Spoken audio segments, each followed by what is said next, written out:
स्वातंत्र्याचा अमृत महोत्सव सुरू असताना आणि देश विकासाच्या मार्गावर मार्गक्रमण करत असताना शासकीय कर्मचारी म्हणून काम करण्याची मोठी संधी आपल्याला मिळाली आहे. तिला सत्यात उतरवण्याची ही वेळ आहे.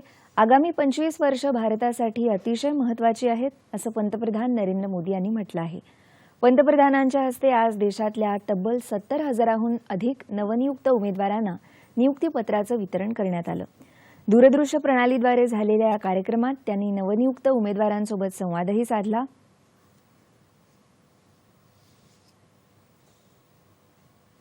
आजादी के इस अमृत काल में सभी देशवासियों ने अगले 25 वर्ष में भारत को विकसित भारत बनाने का संकल्प लिया है. भारत सिर्फ 9 वर्षों में दुनिया की 10वें नंबर की अर्थव्यवस्था से 5वें नंबर की अर्थव्यवस्था बन गया है. आज हर एक्सपर्ट ये कह रहा है कुछ ही वर्षों में भारत दुनिया की टॉप 3 इकोनॉमी आ जाएगा. टॉप 3 इकोनॉमी में पहुंचना ये भारत के असामान्य सिद्धि बनने वाला है. यानी हर सेक्टर में रोजगार के अवसर भी बढ़ने वाले हैं और सामान्य नागरिक की आय भी बढ़ने वाली है. इस अमृत काल में देश सेवा का बहुत बड़ा वाकई बड़ा अभूतपूर्व अवसर मिला है. देश के लोगों का जीवन आसान हो,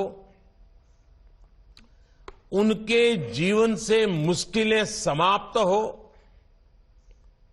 ये आपकी प्राथमिकता होनी चाहिए कि आपके कार्यों से जन सामान्य की कठिनाइयां कम हो, मुसीबतें दूर हो, ईज ऑफ लिविंग बढ़े और साथ साथ 25 साल के अंदर अंदर देश को विकसित भारत बनाने के सपने के भी अनुकूल हो. देशाच्या स्वातंत्र्याच्या अमृत महोत्सवाच्या काळात देशाची सेवा करण्याची अभूतपूर्व अशी संधी मिळाली आहे. आपल्या प्रयत्नांमुळे सर्वसामान्यांच्या अडचणी कमी व्हाव्यात, संकट कमी होवोत, जीवन सुलभ होवो आणि त्याचवेळी 25 वर्षात भारताला विकसित राष्ट्र करण्याच्या स्वप्नांना अनुकूल असे प्रयत्न असायला हवेत असं ते म्हणाले. आधीच्या सरकारच्या काळात बँकिंग क्षेत्राची दुर्दशा झाली होती.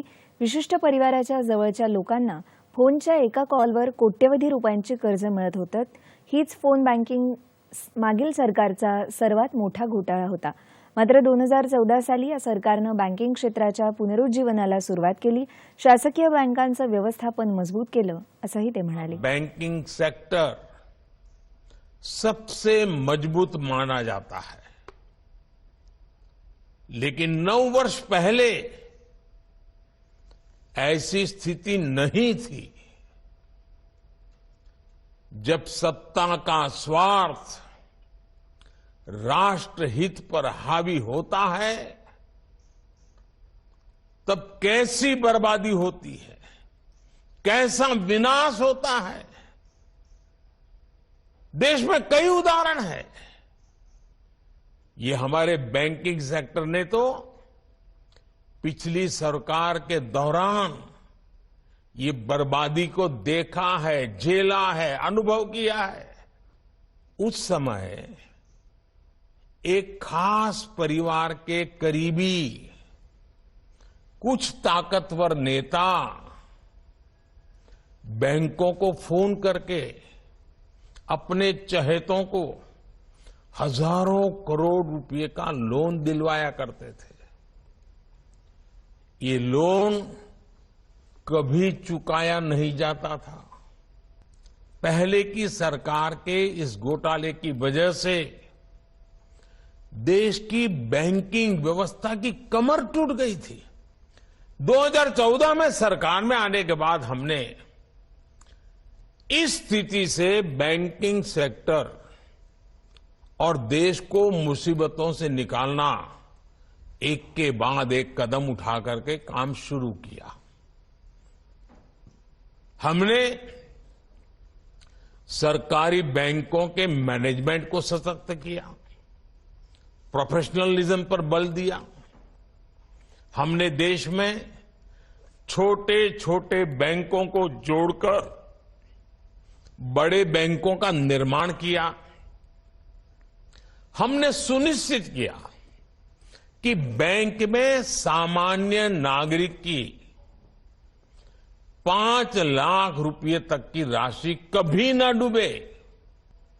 इसके साथ ही हमने गलत काम करने वालों पर शिकंजा भी कसा। बैंकों को लूटने वालों की संपत्ति जब्त कर ली। आज परिणाम आपके सामने है।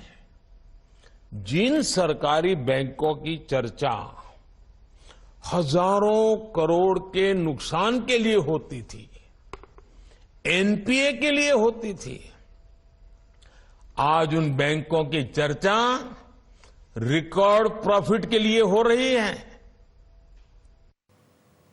नीती आयोगाच्या ताज्या अहवालानुसार गेल्या केवळ 5 वर्षाच्या कालावधीत देशातले 13.5 कोटी भारतीय दारिद्र्य रेषेच्या वर आले आहेत। देशाच्या या कामगिरीमध्ये शासकीय कर्मचाऱ्यांचाही वाटा आहे। देशात गरिबी कमी होत असतानाच नवमध्यम वर्गाचा सतत विस्तार होत आहे। या वर्गाच्या आपल्या मागण्या आणि आकांक्षा आहेत, त्यांच्या पूर्ततेसाठी रोजगाराच्या संधी उपलब्ध होत आहेत। जागतिक मागण्या पूर्ण करण्यासाठी लागणारी कौशल्य भारतीय युवकांसाठी मोठ्या प्रमाणावर रोजगाराच्या संधी उपलब्ध करून देणार आहे, असंही ते यावेळी म्हणाले। नीति आयोग की रिपोर्ट में आया है कि सिर्फ 5 साल के भीतर ही भारत में 13.5 करोड़ भारतीय गरीबी रेखा से ऊपर आ गए हैं। ये सफलता इस बात की प्रतीक है कि हम मिलकर भारत से गरीबी दूर करने के प्रयास बढ़ाएं तो भारत से गरीबी पूरी तरह से दूर हो सकती है। और इसमें निश्चित तौर पर देश के हर सरकारी कर्मचारी की बहुत बड़ी भूमिका है।